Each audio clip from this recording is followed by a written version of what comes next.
Okay guys, this very video one I want to watch right now, so now all about Bishop Bølà Ahmêd Tïñūbū. You understand? I know say for some days now, when INEC chairman, whether na Yakubu that they call and one I see for my screen, so somebody when they born 1962 up till now, this man not common sense he not get.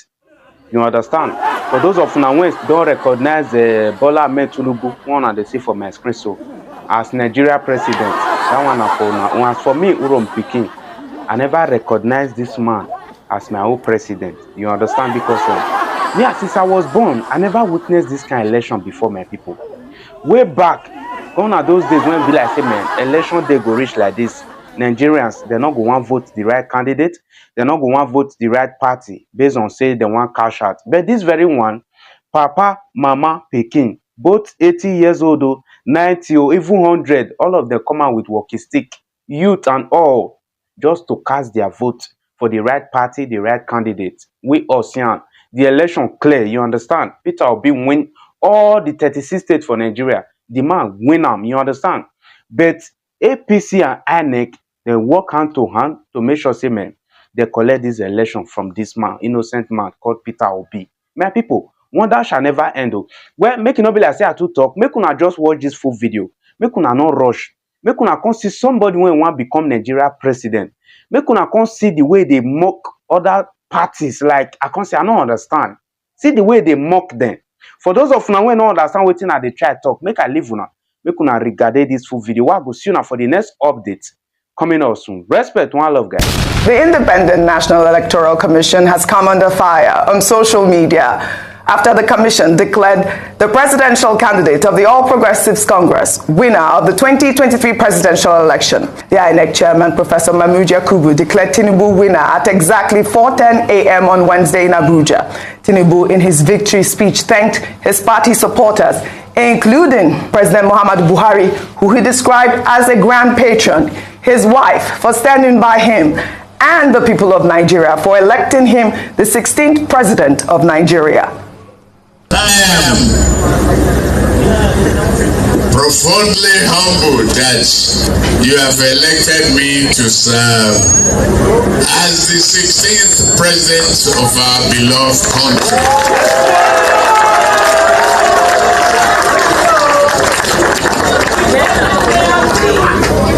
This is a shining moment in the life of any man and affirmation of our democratic existence. From my heart, and truly from my heart, I say thank you very much.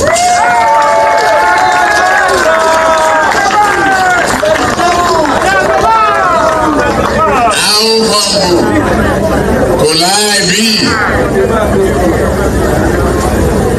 If I do a cultural idobale, it will satisfy many people who don't understand it. If I do a cultural nail bending, other than tag Allah, nobody will understand it. But I wish all of you well. I wish you very, very well. Whether you are a position holder or not, but I want to point to a man who is among you here. He is a position holder. His name is Ibrahim Masari from Sanford. And I've changed his state now.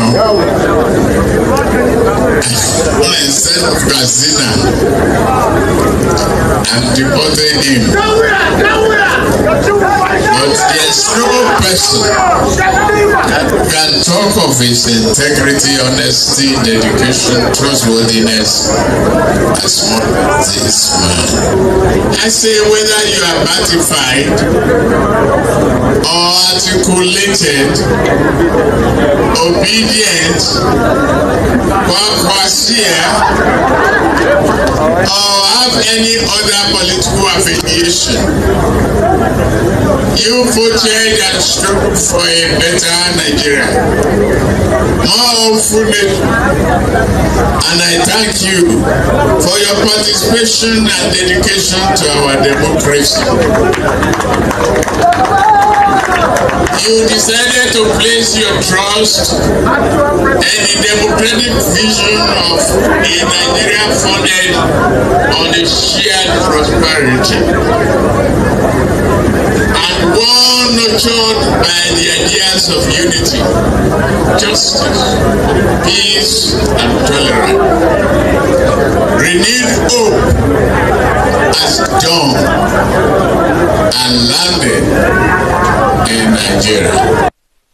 Well, like I said, the INEC chairman has come under fire. I'll take some tweets so we can feel the pulse of the people.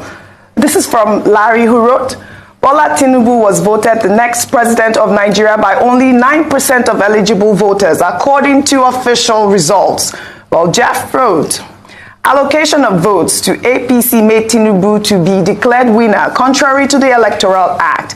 And because of our already compromised Supreme Court, INEC and APC are telling Nigerians to go to court. It's now the season of liars and manipulators of the law. Well, another tweet there goes, at Arise TV, if INEC can rob Nigerians of their clear-cut victory in broad daylight, what can't Nigerian courts do? Nigeria's system have failed us woefully. The INEC chairman sat for 72 days and breached the rule of law, which judiciary body or personnel stood up to challenge him. Well, Rufai, I believe it was only yesterday that I took a story of the INEC chairman. He actually gave a press briefing on Monday, trying to calm down tension when Dino Melaye and all those opposition party leaders were there to challenge the collation of the result. And the INEC chairman said that they should calm down because he's going to finish the collation process and then review the documents before announcing the winner. I believe that we had Sumner Sambo, who is our reporter that was on ground at the Abuja Collation Center, saying that they were all surprised when the INEC chairman announced Bølà Ahmêd Tïñūbū as the winner. Let's take that video of the INEC chairman on Monday when he talked about reviewing the results collated before announcing the winner. The process has to be concluded first before you can then talk about power to review. I want to assure political parties the evidence that you have of any alleged wrongdoing at any level of the process, whether it's at the polling unit or at collation level, please forward this information. And I promise you, as soon as the process is concluded, we'll then do the review as provided by law. On this note, I beg you for us to proceed with the process. Thank you very much. We see the INEC chairman here. He's reneged again on his promise. The INEC chairman is the returning officer and he has the power to decide based on the feel of the people, the thought process of the people. And he did attend the briefing where opposition leaders were saying that we have all these results and they are not tallying with what you have. And he did in that video say we should remain calm so that the collation process would come to a close. Now, before reviewing the documents, what are your thoughts on that? Sorry to say, but I don't believe anything the INEC chairman says. I'm sorry to say that. This was the same INEC chairman that says that results will be transmitted on IRF. But he didn't do what he said before, so I don't take his word seriously. And what he might just have said was just to calm down frayed nerves. And also, I take anything INEC says as a pinch of salt. INEC has been greatly discredited with this action because they have constantly violated the law. It is written crystal clear. You have guidelines. you follow the guidelines. You follow the guidelines, you have the powers to make your own law, as enshrined in our Constitution, Section 160. Yes, there was a proviso there, and specifically INEC was mentioned. And you laid out the guidelines. These are the rules of the game. You and I know the rules of offside in football. You and I know the rules of what constitutes a goal. The rules of football were reviewed. That you can actually still annul a goal after a VAR check if the circumstance doesn't meet up. So what you're saying invariably is you're changing the rules in the middle of the game. And you expect people, what are your rules? Your rules are your guidelines. And the lawyer here, alluded to that. Yes. So if he changes that and people raise concerns about that and he proceeds, his word doesn't carry weight. And concerning the, what is it called? The victory speech. I think there's a lot that I expected to be said, but that was not said. I think the speech was more about a celebration of his achievements. I've arrived, and me and my party did it. But you cannot say that because now you've become a leader for all of us. A victory speech is to be able to feel the pulse of a nation and be somber and be able to talk to the hopes and aspirations of a nation.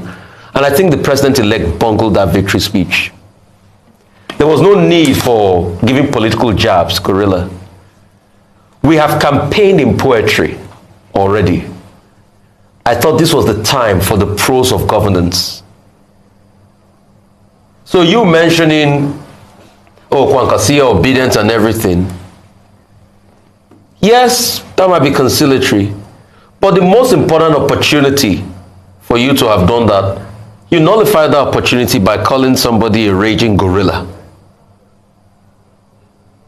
Oji, please, let me just ask you, what if CNN or any foreign media had dipped in life to that speech? And that was the first interface of a president-elect of Nigeria to the world. What message will it send to the world about us as a people? I think we should do better. I hope he will do better during inauguration speech. And I think, most importantly, our country has never been this divided. And we need to heal our country across board. All right, so there is work that has to be done. But in all of this, congratulations to the city boy. City boy. But it's time. He's got his day in the big city called Nigeria. You can't take it away from him, pending what the court says. But it's time, most importantly, to get the work of this country, fixing this country done, because this country is bleeding. Nigeria is on its knees, and this is not a time for political jab. Nigeria needs a statesman and a father. All right, then. I tried to scream.